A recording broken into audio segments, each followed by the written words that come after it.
Welcome back to the Matside, the YouTube show for Intermat Wrestle, where Clay and I break down all the happenings in wrestling. Well, most of the happenings, because it's a very busy weekend.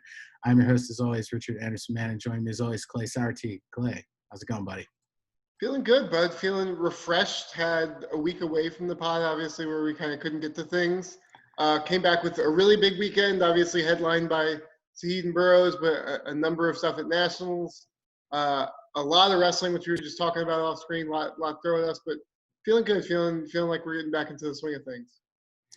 Yes, absolutely. Like Clay said, a ton of action this week, and unfortunately, we're not going to be able to break it all down because we have other things that we have to do in life, unfortunately. So we are going to break down the Flow Show featuring Zahid and Burroughs in the main event, and also U23 Men's Freestyle.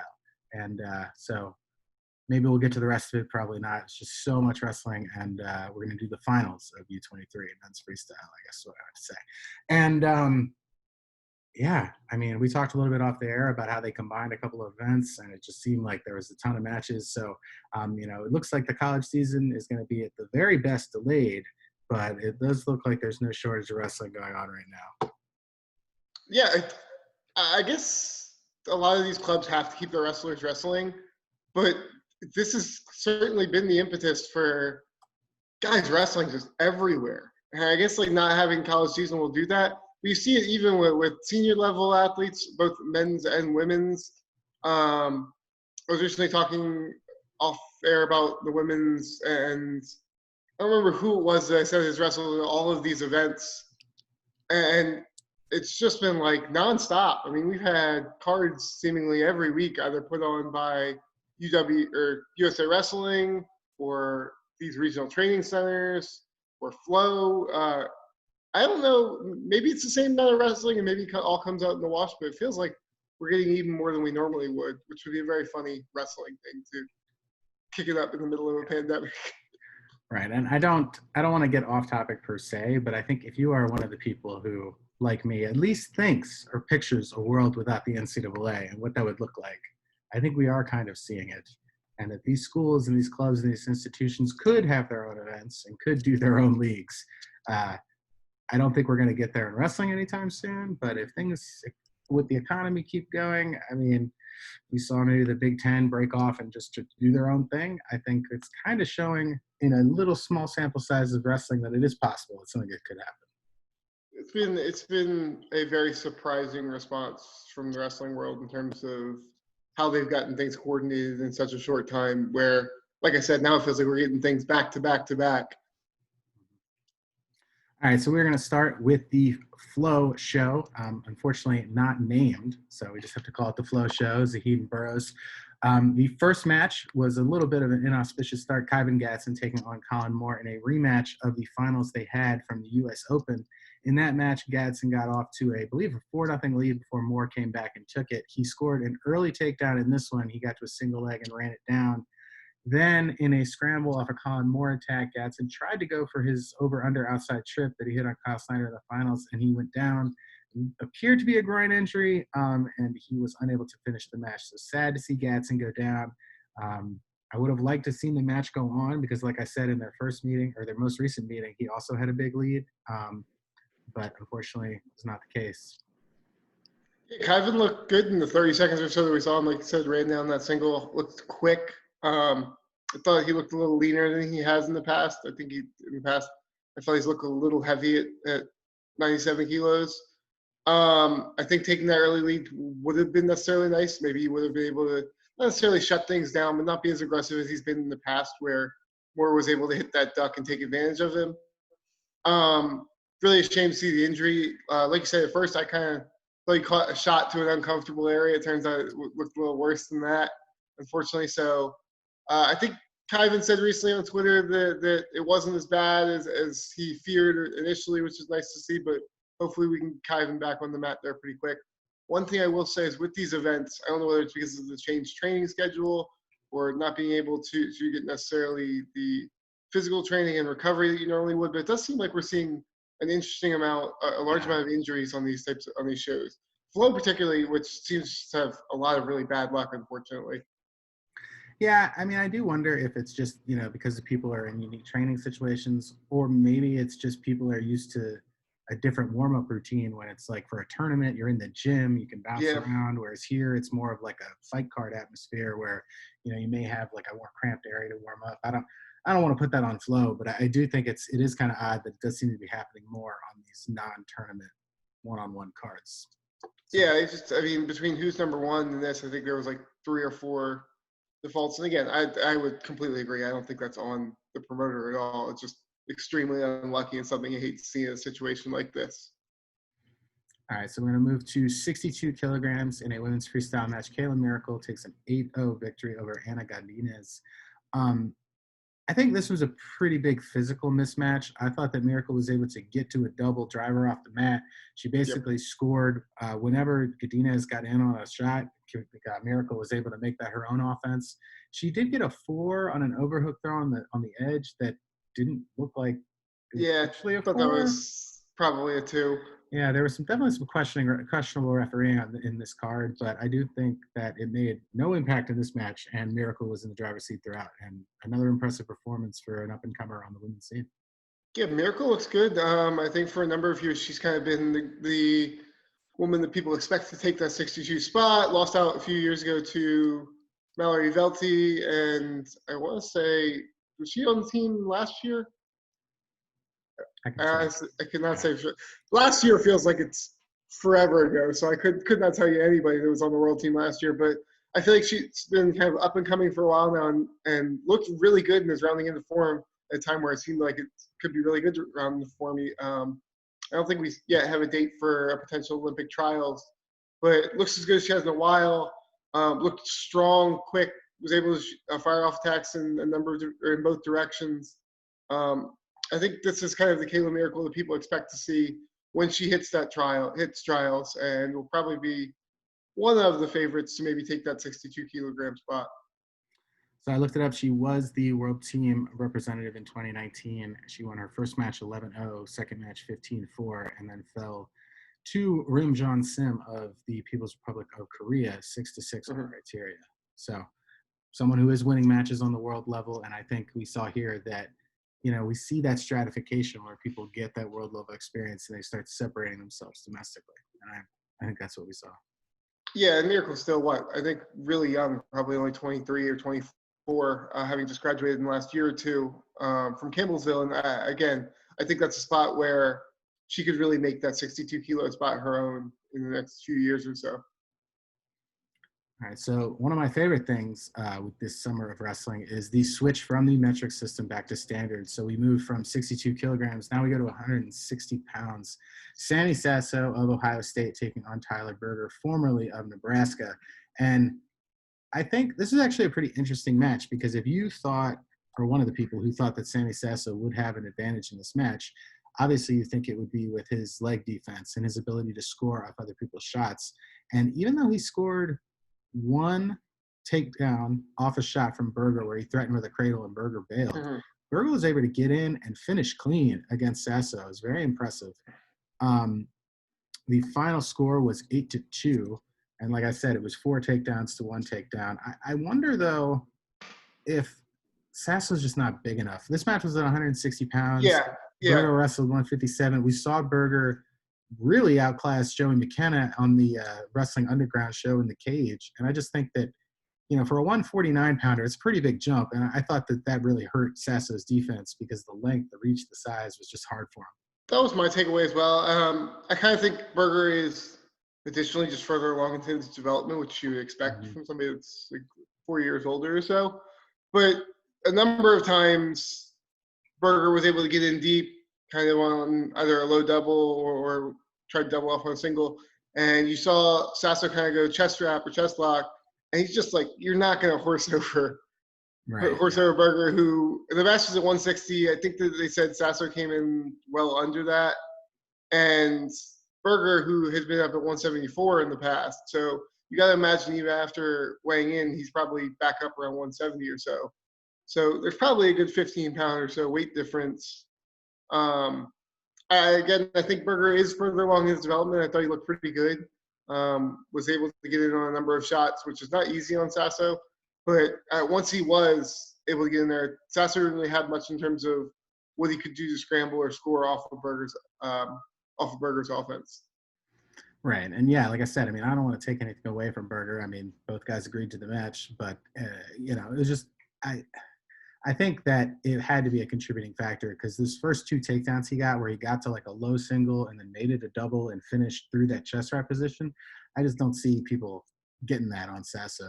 You know, we saw when he faced off against some of the best guys in the college season, guys who are strong in the upper body and have good finishes like Pat Lugo. Yeah, Lugo's a strong, that's the one that comes to mind. Right. And also, I mean, if you imagine Berger and Lugo standing next to each other, I mean, Berger's much larger than Lugo is too. And Berger's a tall kid, tall guy who looked pretty filled out. So yeah, I mean, Berger looked good. I think he's looked good, honestly, in each of the matches you said. You'd say he looked good in Wrestling Underground. But additionally, he's got a pretty big size advantage here that definitely he used to his advantage. All right, so we move back to the metric system, 59 kilograms, Alli Ragan and Lauren Louive. This is actually an interesting setup here because Ragan was clearly the favorite at the U.S. Open. She lost to XMP, who also, I believe, won juniors this weekend, or U23, I forget which one. But Ragan was upset, and then Louive ended up going on to win. Despite that, Ragan has won the head-to-head matches with Louive. I believe they met in Final X last year, and Ragan won 2-match sweep. And, you know, I wonder how this match gets made because, you know, if you're someone like Louive and you're looking forward to the Olympic trials, I don't know if you want to have – you want to save this for when it matters. But Ragan dominated, won at 10-0 in the first period. She scored her first points on an exposure of a crotch lift that Louive shot. She scored another one on a re-attack from space after Louive got extended. And then she got a huge double driving out of bounds and finished with a single. So, I mean, it was 10-0 on 4 moves. So it was a pretty dominant one-sided match, and it's pretty similar to their 2 matches they had at Final X last year as well. So I've got a lot of takeaways here. First of all, I think for Louive, for me, the thought process would be you're going to have to figure it out at some point. The odds are you're going to have to figure out how to beat Alli Ragan, and the best way to do it is to consistently wrestle Alli Ragan. I mean, whether that's going to help or whether you'll get over the hump, we'll find out. But you're going to have to get your hands on her and figure something out. Right.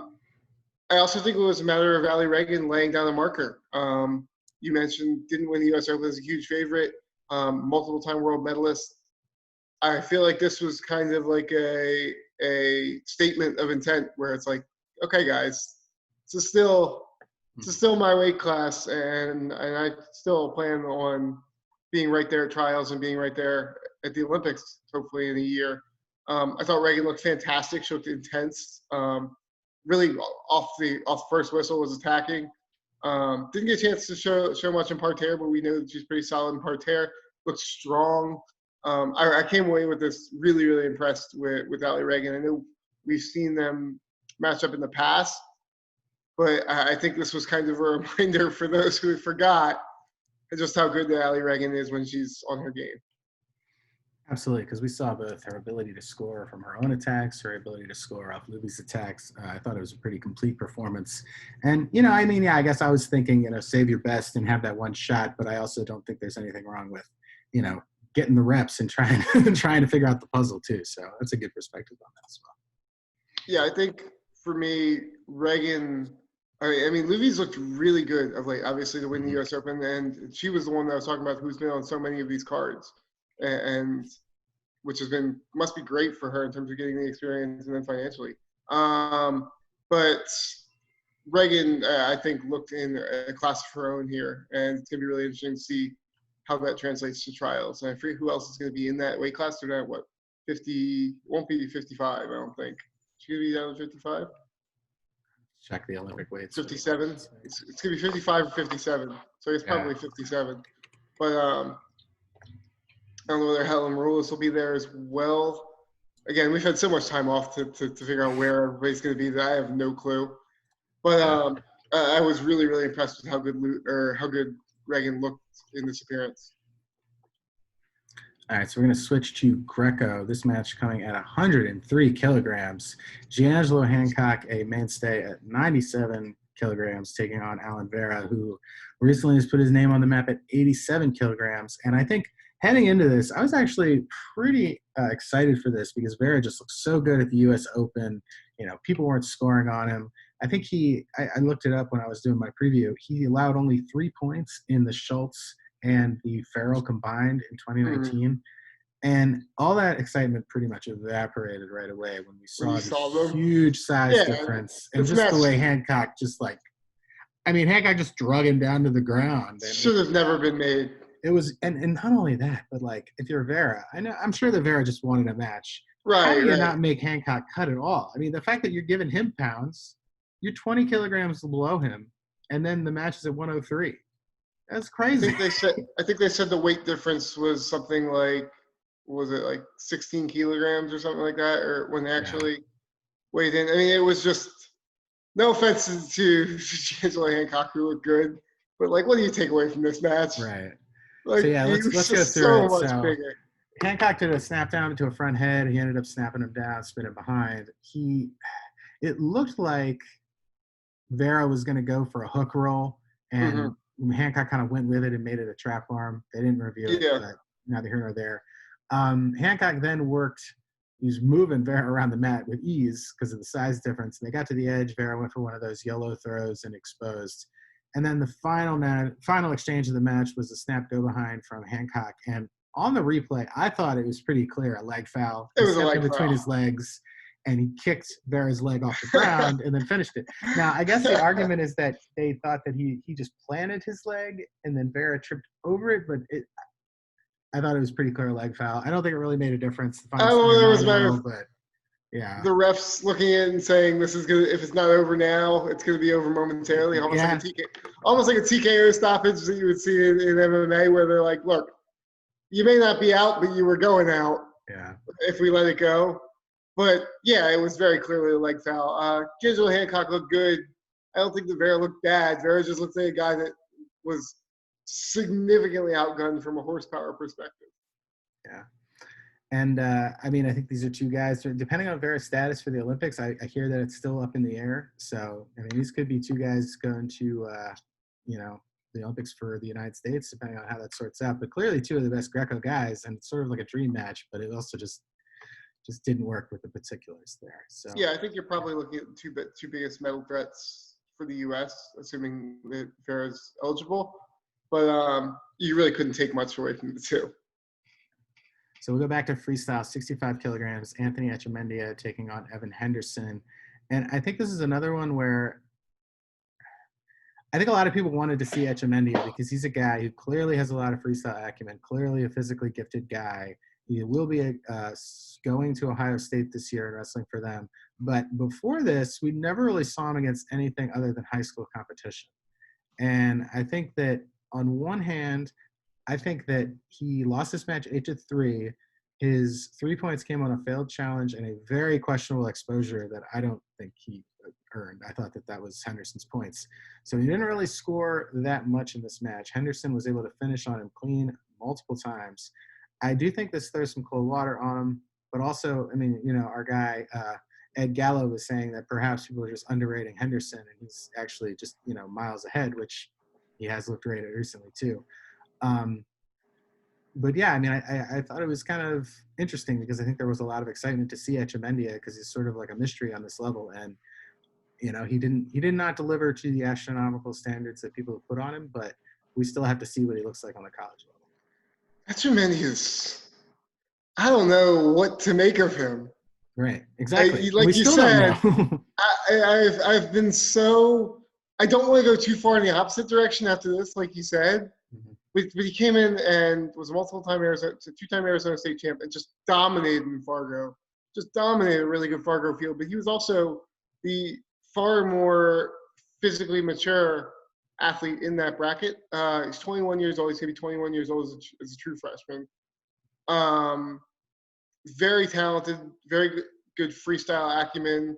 You wonder how that translates to folk style as a whole. You wonder how it translates to folk style when he's facing more physically mature wrestlers.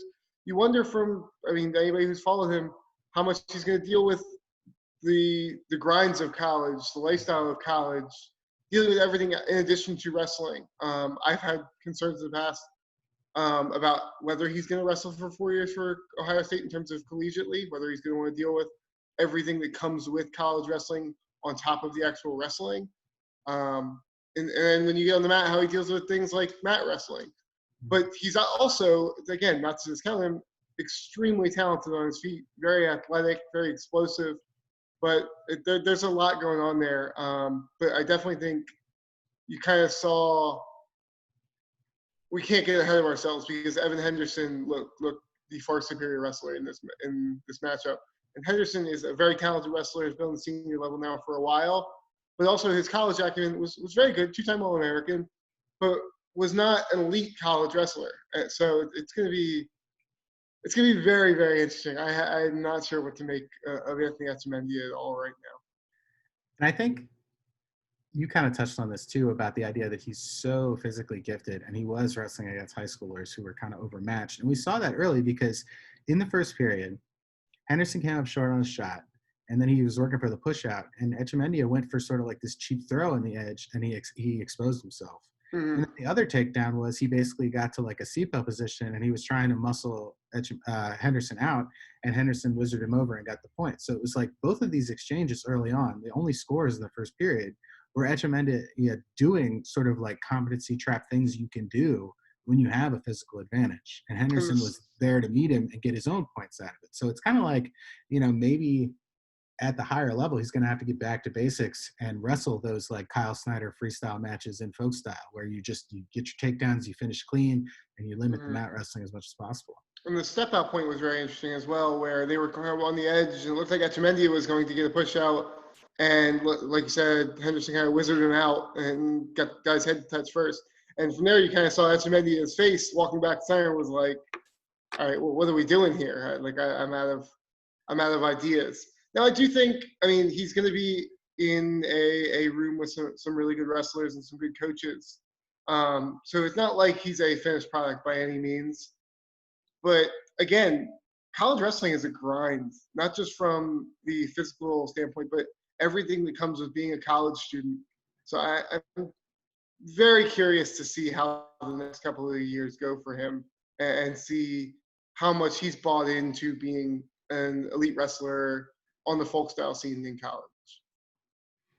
All right, so for the main event, we go back to the English standard means measures, 185 pounds. Clearly the match of the weekend, and it delivered. Jordan Burroughs, all world, everything, taking on Zahid Valencia. Valencia got on the board early in the match, scored 2 first period takedowns. The first was a very slick duck under. JB had no chance to really defend. And then Valencia also went double to single, and he came in with so much force, he knocked Burroughs basically on the ground, and then he was able to limp out of the whizzer. So he was attacking with so much force and so much slickness that he really wasn't getting into scrambles or anything. The period ended with Valencia up 4-0. The second period, Burroughs got on the board. He basically gets stuck on a double leg. He gets completely stoned, and then he goes right into the second attempt and finishes. Very impressive stuff from Burroughs. And then I think at this point, it was kind of clear that Valencia was running out of gas, and he was wrestling from his knees a lot. And I think Burroughs went to work on him. Valencia got back in it with another step out. So now the score was looking at 5-2.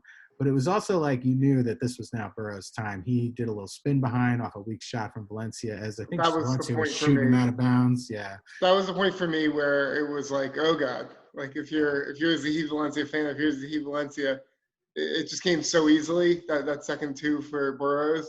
Where you're like, I think there was about a minute left at that point, and it's like you're not holding them off for a minute. So after that, Burroughs also got another step out, another takedown, another step out, and all three were basically very similar in the sense that Zahid was down on his knees, and the minute he came up, he just got popped and driven, and I think that was the end.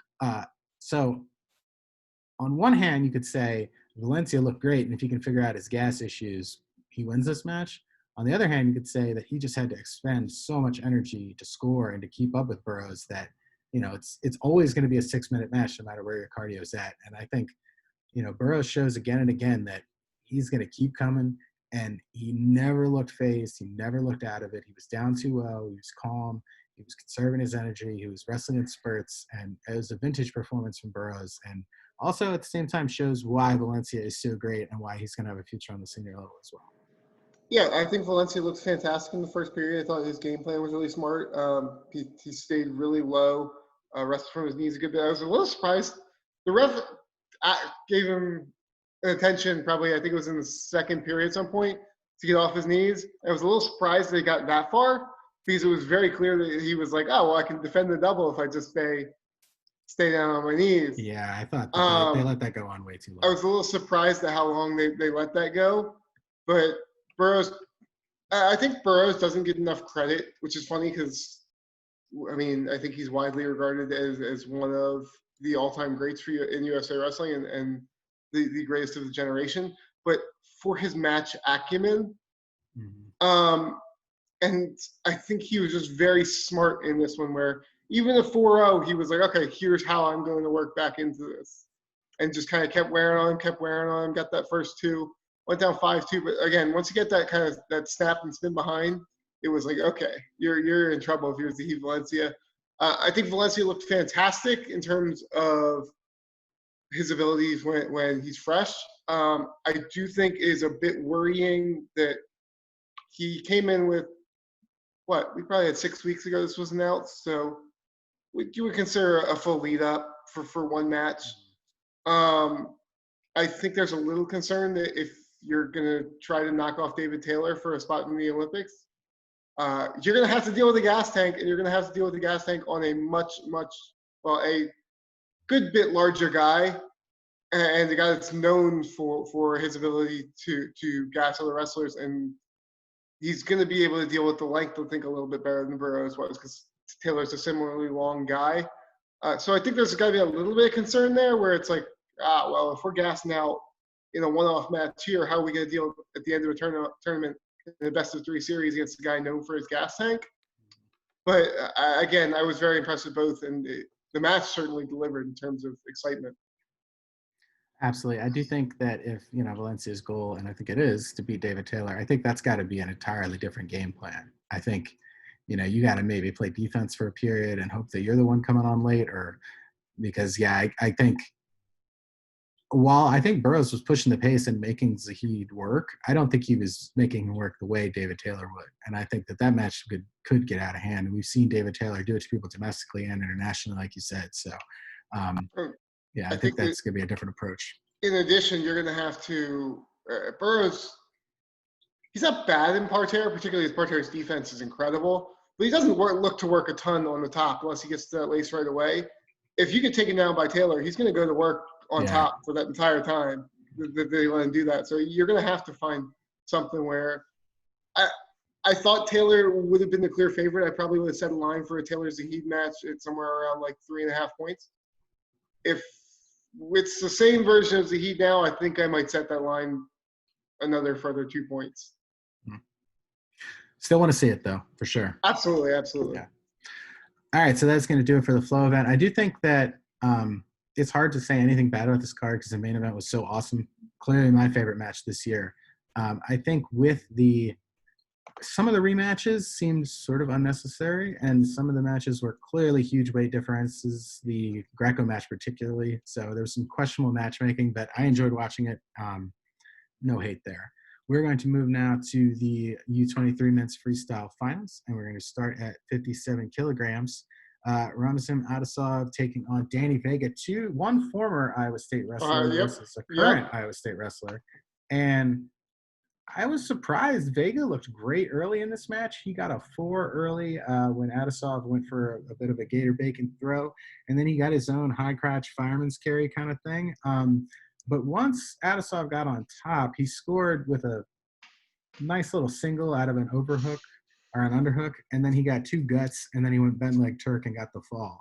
So I think there's a couple ways to look at this. One, Attasuov had a great tournament, made the finals, beat one of my favorite wrestlers, Ragan Foley and Pat Glory. But then, he also gave up some like freestyle-ish exchanges to Vega before completely dominating in parterre. So this one's interesting. I think what you saw, for one, is the 2 finalists were the 2 that were most versed in freestyle wrestling. Mm-hmm. Vega, 2-time Fargo champ. I want to say might have been a junior national champ as well. Came in with 3-time Arizona State champ. So he wasn't a slouch in folk style, but came into Iowa State, I believe, a little undersized, if I recall correctly. And has really kind of struggled with that a bit on the folk style level. And then you get him out back where he's comfortable, and again, looks great. Looked really good this entire tournament. I saw Russian-born, went to high school, I believe, in Massachusetts for doing a prep year at Wyoming. Sam, pretty good in his first year as a redshirt year in Folk, went 21-8. No big wins, but not a ton of really bad losses, and had a close loss, I want to say, to Sammy Alvarez, and a close loss to another top 10 ranked kid. I was digging through his wrestle stat results a little earlier. But freestyle is kind of his time to shine.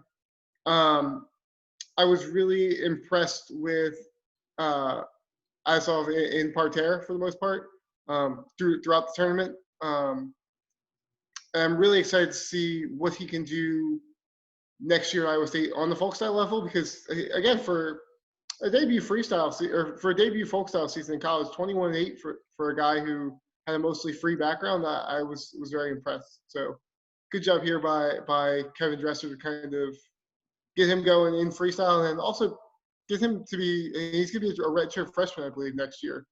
Somebody who could be someone to keep an eye on in the folk style scene. Yeah, I was impressed with him in this tournament. I want to see how it converts to folk style. I mean, I think he turned Vega over like easy with that bent leg Turk. So, I mean, that's a move that translates very well. We saw your boy Zane Rutherford hit people with it for years. So maybe that's just going to be his thing on top in folk style. Let's move to 61 kilograms. Mitch McKee with a 10-0 first period victory over Michael Colaiocco. He got into like a Merc roll position, and then he was like, well, I'll just throw this side headlock over for 4. So he did that. Then he got to a front headlock head pinch, which is kind of his signature move in freestyle. He might have the best offense from front head in the country. And like that, maybe other than like Kyle Dake. I know that sounds insane, but anybody that's watched Mitch McKee for the last 4 or 5 years will kind of know what I'm talking about. If he gets in that position, he's probably going to score, and he uses it in folk style to his advantage as well. But I don't mean to cut you off there. Who did he? Because we've seen him beat guys that he like shouldn't beat with it. Like, was it Beat the Streets a couple of years ago? He made like the junior world team because he just head pinched a guy.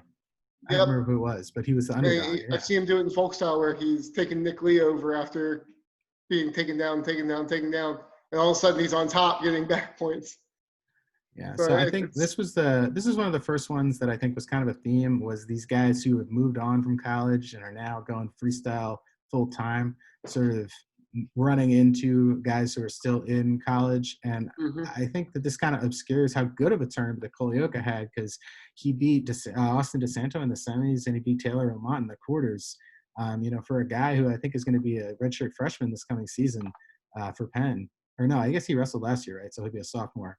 I thought there's some very good results for him. And I think that's great, but it's just he bit off more than he could chew here against Mitch McKee. Colaiocco's senior year for Blair 2 years ago was super, super impressive. He was always a highly ranked kid, but I think kind of vaulted himself into elite status. I want to say he won Beast of the East, won Ironman, had a really great year, and was into the top 10, I think, at one point last year for Penn. So had a pretty impressive true freshman year. Obviously, no red shirts there in the Ivy League. He could have taken a gap year if he wanted. Didn't. Had a pretty successful year with. Was a qualifier for the NCAA tournament. And was really impressive here. Like you said, some big wins. Mitch McKee, I think, notably down at 133, 61 kilos, after being at 141 the last few years and 65 kilos. So it'll be interesting. Is he IF eligibility? I think he is. I could be wrong. He might have one more year. If he has one more year, it'll be interesting to see whether he's at 133 or 141. But I was surprised to see him down at 61 from 65 where he had been. So it's going to be very interesting to see how he progresses. And the guy that's had moderate success in the folk style scene, but a lot of success in the freestyle scene. No, he is done. Because he went as a true freshman. Okay. So yeah. Okay. All right, so let's move to 65 kilograms, and Brock Mauller takes an 8-1 victory over Dom Demas. And I think that Mauller came into this match with a very good game plan. We missed the takedown because flow, but he also hit a nice fireman's carry for a 4 out of an underhook from Demas, and then he got his standing single and finished that easy. So 8-1. But I think that sometimes with the Missouri guys, because of their unique position, we do get big, gaudy records out of them, but we don't really see them in the, main matches per se. And I thought that Brock Mauller, who apparently has name isn't actually Brock, which I thought was weird. He beat Max Mirren, and he made the finals here and beat Demas. I think those are two good results for him, and he could really, put himself in position to challenge for an NCAA title with some of the wins he had in this term. Yeah, the H Mauller thing threw me for a loop first of all. Looking at the flow arena, I was like, who is this kid that is lighting things up before getting to the final results and being like, oh, it's Brock Mauller. Yeah, it checks out. I think Mauller looks really good. We've seen him before in folk style. I think some of his struggles have come on bottom. He didn't have to worry about that as much here. Was able to stay away from that inside trip with Demas, which he's used so well in his freestyle career in the past, and some of the throws that he's used in Greco in the past. I think had a really good game plan. I think the Missouri RTC coaches down there, Tiger Style coaches down there, do a really good job. But yeah, I think looked very varied in his offense. I think Mirren looked pretty good. Shout out to John Clark, friend of the pod, out there at American, who put in a really good showing, reached semifinals, I believe. Yeah, yes, he beat Apple in the quarterfinals. Yeah. So this is a pretty strong bracket, and I think Mauller just the entire way really kind of looked like the favorite from start to finish. And like you said, kind of like a virtuoso performance there in the finals with the win over Demas.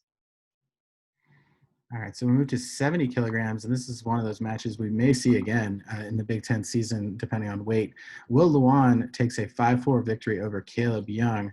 Caleb Young scored early with a bit of an exposure off a pancake, went to the break 2-0 lead for Young, and then the second period was pretty much all Lewan.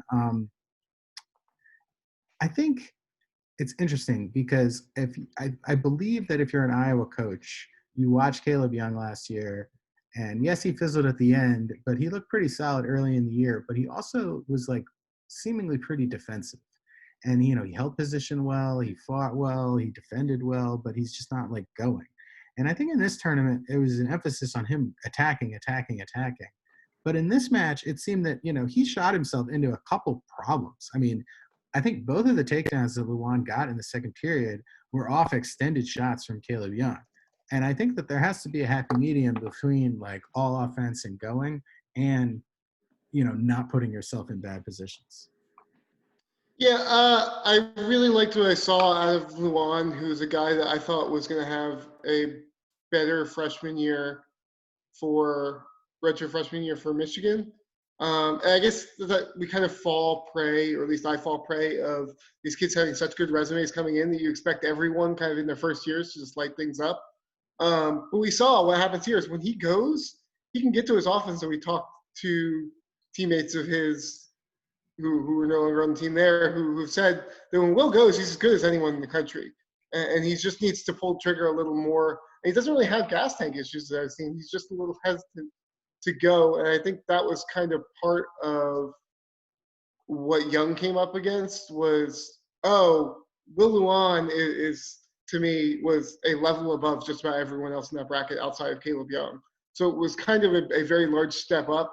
And I think Lewan, once he started opening up in this finals match, showed that he was kind of the guy. I mean, it ended up 5-4 match, so it was a huge difference here. But I think if he wrestles the way he wrestled in the second period from the start, he's got the ability, he's got the gas tank. This could have been a 2 takedown match in terms of separation. Obviously a former cadet world teamer, I believe, and I want to say a former cadet medalist. I'll check on that. But really, really talented kid who I think could be really in for big things going forward with Michigan if he's just feels more comfortable pulling the trigger more often. Yeah, I mean, you talked about the bracket. I don't think this was a particularly strong bracket outside of Lewan and Young, but Lewan allowed 0 points before the finals. So he was running through the bracket. And, I do think sometimes, and I'm kind of guilty of this too, we do put too much onus on people in their redshirt year. I mean, it is a redshirt year, so you're not fully, in the flow of things. And if you're a true freshman, I mean, that's an adjustment for everyone. So this is a guy that perhaps could take a huge step up in the college season this year if we get one. It's a cadet world champ to not selling short in 2017 at 152. A gold medalist, to be sure, yes.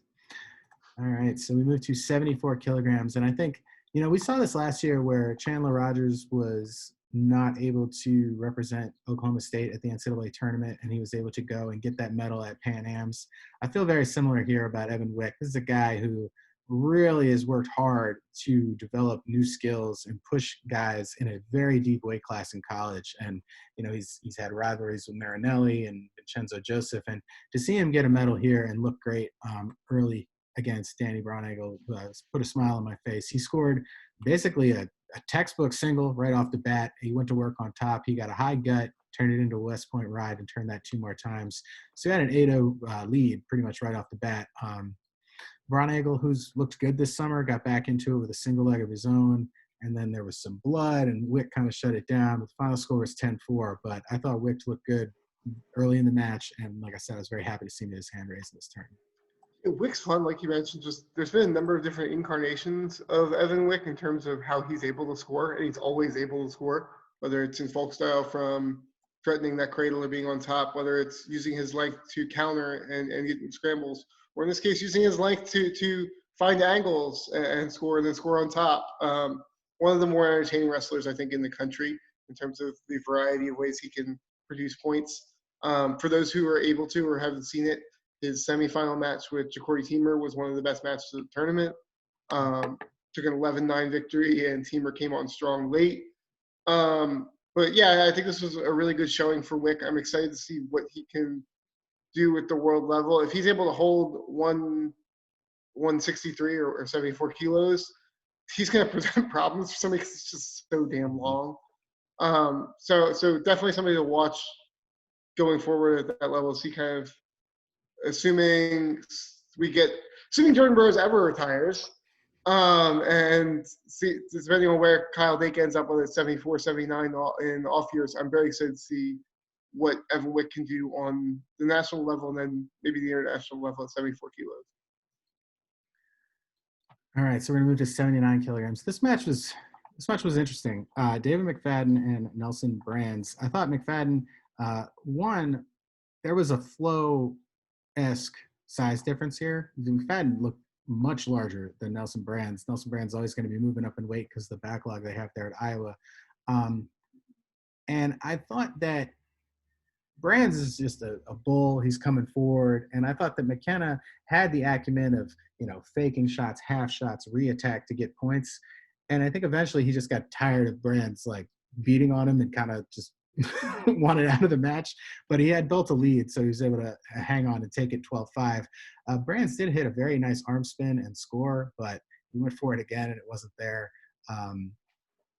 There was some odd animosity from the corners too. I mean, I think Brands threw McKenna for 4 after the whistle, and Morningstar ran over to the table and was yelling at the referee. I don't know what was going on, but it was a very hard physical match, but McKenna was in the driver's seat throughout. McFadden, sorry. Close enough. They're both at the Penn RTC these days. There you go, yeah. Yeah, Brands is I have not seen enough of Nelson Brands on the folk style level to give a very good assessment, but he very much seems to me like a guy that is going to get everything out of his ability in terms of his physical ability. I mean, he keeps coming at you. He's moved up and down in the Iowa lineup to try to get into it. He's taken matches from everywhere from 157 to 184, I believe. Looked good throughout, but I think you kind of mentioned it. This was a match where I thought there was a fairly large gulf in ability between McFadden and Brands. But by the end, McFadden was just kind of it's like swatting at a fly, where it's would you just stop? Right. And Brands was not going to stop. Right. McFadden's also the far, I want to say, more mature wrestler. I think he's a good three years older or so here, more physically mature, looked bigger. And McFadden's looked pretty good in recent matchups that he's had on these various cards. I'm kind of curious to see where McFadden would slot in on the senior scene. He's kind of that guy that he's not quite, I don't want to say he's an afterthought because that comes off horribly, but he's not quite at the level of some of the other guys we talked about. But he's also taking matches everywhere. So he's the type of kid, the guy that in 2-3 years you look at and you're like, oh, he took second at senior nationals. You're like, yeah, well, he wrestles everywhere. So I'm interested to see how he comes along, and I'm interested to see where Brands fits in that lineup, because it's not like Abe Assad really made that 184 spot his own last year. So Well, so I don't know if we saw it, but they wrestled on the undercard of the the Showdown Hawkeye, Open thing, and yeah, I think Brands won by like 9 points. yeah. So So it's very interesting to see where Brands is going to fit in that lineup, and then if he's in that lineup, I'm very curious to see what his upside is because in true Brands fashion, it's like I don't mean to discredit the kid's ability, but he is getting everything out of what he's got physically. yeah, and I think in the matches, I mean, because he started some matches early in the season before they decided to pull the shirt for Assad, and he definitely was in matches with his hand fighting and his coming forward, and he beat Sammy Colbray, who was a big Mm-hmm. 184 pounder. Mm-hmm. It just seemed like when your game plan is hand fighting and bullying forward, there's just such a small margin for error, right? Like it's like if you give up one takedown against a bigger guy because you got out of stance for a second, it's Mm-hmm. like it's so hard to score when you're undersized because it's just the reach and people's ability to just like lock in. When you're longer and bigger, you can just lock in the crotch on Well, someone, and it's so hard to and score. when you're undersized too, and I don't think he's that undersized anymore, but when you were undersized the way he is, you expect like, all right, we're gonna have a quickness advantage, and he really doesn't necessarily have that. He's very much a cliched blue collar grinder of a guy who Yeah. I don't think anybody would be surprised if he's an All American at some point, if not multiple time, because that type of style in tournament wrestling I think is fantastic. But I'm very excited to see how much you can actually get out of that. All right, so we move to 86 kilograms. Taylor Lujan takes a 10-0 victory over Max Lyon. He did get a pair of takedowns, but I think the biggest difference was his ability to turn. He had this kind of nifty thing he would do on top where he would go for an arm bar and a half and then turn it into a trap arm, and he scored 3 gut wrenches with that, so that was the majority of his points, and he won 10-0. I think Lujan, it's good to see him make improvements. He's a guy he wrestled in that 8-man bracket for Flow, and he did fine. And I think this was a good performance for him as well. The biggest story for me in this is the fact that Lyon made the finals. I don't think if you had told me that Max Lyon beat Cam Caffey in a freestyle match, I don't think I would have believed you. So I want to give him props for that. But I think that this final was all Lujan from the start. Yeah, Lewan's had a pretty good week. I want to say took second in that Flow tournament. Now takes first the U23s. As you mentioned, Lyon coming out with a big win over Caffey, got out to a big lead, got out to an 8-1 lead, and then hung on for dear life to win 8-7. I think this was probably, not to knock anybody, probably the lightest bracket in terms of depth and high level wrestling. A lot of names that if you don't pay too much attention, you probably wouldn't know. But yeah, I think Lewan came in as a favorite here and performed up to his ability. And I think that sometimes when you're in a bracket there where you come in as the big favorite can be tough. I mean, it's very easy to be upset, and he just kind of essentially steamrolled his way through this tournament. Closest match I want to say was the semifinal, which he won by a fall, but it was up 5-0 at the time, I want to say, in the second period. So it was in the first period. So it was never really threatened at any point in it, which, again, when you come in as that big a favorite, can kind of be tough. It's easy to be caught off your game. Right. And I mean, I think that we talk about this a lot on the senior circuit, there are no like days off. You're not going to be wrestling, some redshirt kid or some late replacement. I mean, you're going to hit everybody's best all the time. And I think, even though he was the number 1 seed and he was the big favorite, there is value in taking care of business. And I think this is another guy where we talked about, he's been wrestling a lot of these shows, and I think he's getting a lot of experience that he may not have gotten except due to this odd schedule we're having. Yeah, I think right now, if you're I want to say it's the Panther RTC up there at UNI, I believe that is the name of their wrestling club. You got to be really happy with where you're at with Lujan, with Drew Foster, and with the guy we're going to talk about. I believe, actually, we won't because junior champ with Tyrell Gordon, who was junior national champ. Absolutely, yes. Unfortunately, there were a lot of good matches on juniors, but we will not get to it. But we are going to move to 92 kilograms. And This is actually a pretty interesting rivalry between Jacob Woodley and The Jacob Warner. 6,000th match in the Yeah, last like 5 years. every time they wrestle, everyone expects Warner to win, and Woodley either has a great showing or wins. He won this match. Warner scored early. He spun behind off a short shot from Woodley, and then he got a gut wrench. And then I think from then on, it was pretty much all Woodley. He got extended on another shot, and Warner tried to do his spin that he always does, and he just popped his head out and finished. And I think that kind of set the tone. He added 2 more takedowns to win 6-4. And I think we kind of talked about the margin for error for Nelson Brands, about how if you're going to rely on hand fighting, one mistake and you're really behind it. I think the same is true for Warner. It's just so much of his offense is based on somebody else's attacks. And if you can get like 1 or 2 clean finishes, it really puts him behind the 8 ball, because he just can't generate his own leg attacks. Unless if you do not shoot on him and let him spin, or shoot on him and allow him to get the reattack, it's a tough challenge. He's not going to score much. Right. So Woodley was a U23 champ last year, national level, before losing the spot to Bo Nickel. So has the experience, second straight year he's won this tournament. Really talented kid, was really good on the cadet and junior level. Has not had the success I think some expected at Oklahoma in terms of the college level, but having known the family and done a number of interviews with them, was really banged up those first couple of years at Oklahoma, dealt with a lot of injury issues. So I think we're starting to see what he can do when he gets healthy. So I'm excited to see him on the college level this year. Variety of different attacks, is comfortable with getting in those, like you said, getting in those hand fights and really grinding on guys. So I think Woodley looked good throughout.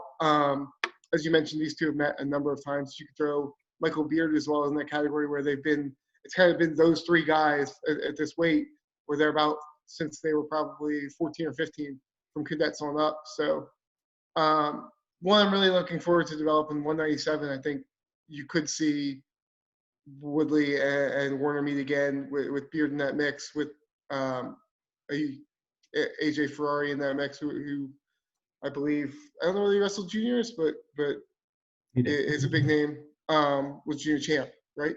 Mm-hmm. So yeah, a lot of names there that we're going to see, if there is a college season, see a lot on the college season this year. And this was a fairly deep weight. I mean, Woodley had to beat Travis Stefanik and Jay Aiello, and Warner actually beat Austin Davidson, Nathan Traxler, and Nino Bonacorsi. So Cordell Norfleet in here as well. Deep one, yeah. It's just a really, really solid weight. And again, a lot of names that if we're going to have a college season, these are names you're going to want to get familiar with, because you're looking at a number of All-American candidates and maybe a potential national champ out of this group. Yeah, 197 pounds has been an interesting weight in the sense that it was seemingly wide open for the last few years, with the exception of maybe like a couple guys at the top. And now, like, it seems like the entire weight class is like gained experience and taken a step forward. So it's going to go from like a wide open to like a tough weight. You've got a handful of guys that feel like they placed anywhere between 3rd and 8th, and somebody's going to have to win it this year. So it's going to be really interesting to see. All right, so 97 kilograms is a rematch of the Big 12 final. Tanner Sloan wins this one 10-9 after Noah Adams had previously won the Big 10 final. And this was just a Big 12. Big 12, sorry. This was just a back and forth battle of leg attacks, and both guys scoring and not a lot of defense, and people were getting driven across the gym and taken down. It was a wild match. In the end, Adams made a bit of a charge. He got a step out and then 2 takedowns in the final minute or so of the match, but Sloan had gotten a 4 early on a double, and he had the lead throughout and just hung on for the victory. Yeah, so Adams and Sloan, 2 guys that really came onto the scene last year in the college season. Adams in particular went undefeated, I believe. He was clearly the most improved wrestler of the year. I believe went undefeated for West Virginia and came in as like the 2 seed or something like that at NCAAs. I will have Richard double check on that. Yes. And then won a Big 12 title. And if you were to tell me that in a freestyle match they were going to meet, I probably would have picked Adams, because he's so versatile on his feet, and that was really where he blew people away. And Sloan, who's good on his feet, but really hammered people on top. And that was kind of his thing, was really, really good on top, turns and tilts and cheap points and things like that. And Sloan looks fantastic. on his feet in this one. So I think, again, we talked about the 197 bracket. I think both of them are probably going to be back down at 197 for college, and might be the favorites ahead of anybody in that 92 kilogram group. So I really, really excited match here. And I think the 10-9 win for Sloan, but the margin really is, for me, that razor thin. Yeah, so Adams did go undefeated, 32-0, and this was a 5-1 match at the Big 12 for Adams. So, and I agree, because I think Sloan really is the thing that separated him on the college level, his ability to tilt and like roll guys up from the top position. So it was impressive to see him score on his feet here. I would favor Adams in a rematch under freestyle or folk style rules, but it was good to see Sloan get the win here. Yeah, and I think those are two guys that I would maybe put a little bit of a notch ahead of the other guys in 92 kilos. So definitely two guys to look out for potential national titles in this coming year. All right, so we've reached the last match we're going to talk about, 125 kilograms. So a few shows back, we talked about how Yusuf Hamida, a former Maryland guy, and he matched up with Kirkfleet, about how Hamida is actually probably better at freestyle, and he's had very good results. And he showed that again here. He takes an 8-7 victory over Anthony Cassiope, or as Josh Lowe calls him, Kashapi. And I think that Hamida was able to score leg attacks when he was able to create distance, and then Cassiope got back into it with his physical ability out of the body lock position. But it was just, we talked about this a couple of weeks ago with one of the Michael Beard matches it was a Gilman match where it was like, it's great that you can get a bunch of step outs, but twos are worth more than one. And I think there was 3 straight times where Cassiope got a body lock and walked Hamida to the edge and only got 1 point out of it. If any of those are takedowns, this is a different result, but that's just the way the match worked out. Yeah, Hamida got an early 4 in this one that I think really put Cassiope in the hole. But especially if you're going to get to a body lock, this is much easier said than done. But if you're going to get to a body lock, you should be at least scoring 2, being able to maybe try and get behind, get him down for 2. But it was 3 straight, like you said, 3 straight step outs with that body lock position. And it just felt like he wasn't really able to unsteady Hamida in terms of trying to get a throw there for 4 or really even get behind and get the 2. I think, like you mentioned, it might be a different match if this for folk style. But I was very surprised to see – we had talked about after that Kirkfleet Hamida match wanting to see Kirkfleet Cassiope to see where that was.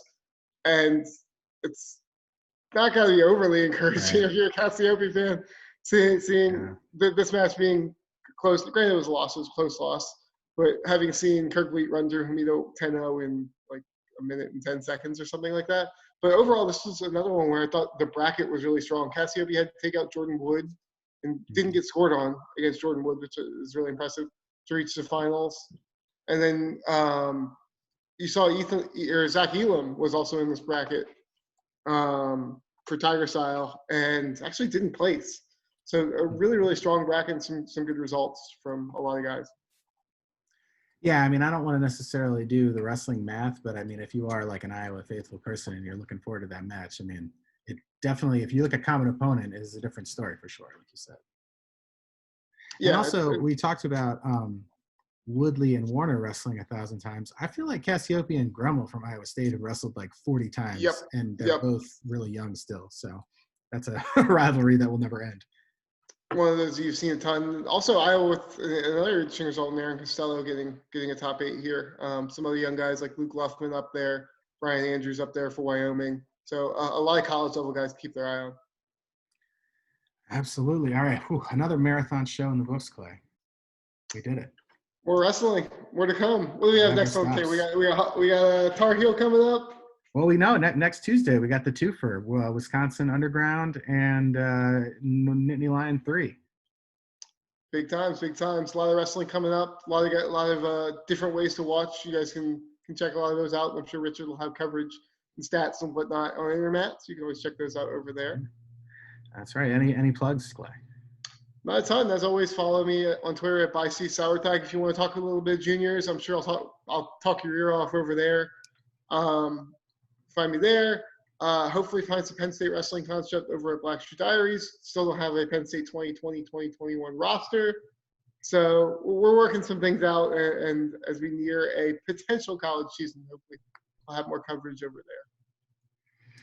All right, so I was still on my furlough from ESPN, so I've started a Substack if you want to check out my writing on MMA stats. Last week I put up a quick thing about Paul Felder only having close striking count matches, and then he had another close striking count match, so I felt pretty good about that. Got something going up by the time you the time you hear this podcast. You will probably see Davison Figueiredo has absurd power for a flyweight. Like Clay said, I'm going to be doing previews for both the Wisconsin Wrestling Underground show as well as the Nittany Lions show. And then also, if you're interested, Intermat has updated our high school class rankings, and there's a new number 1 in the senior class. So check that out.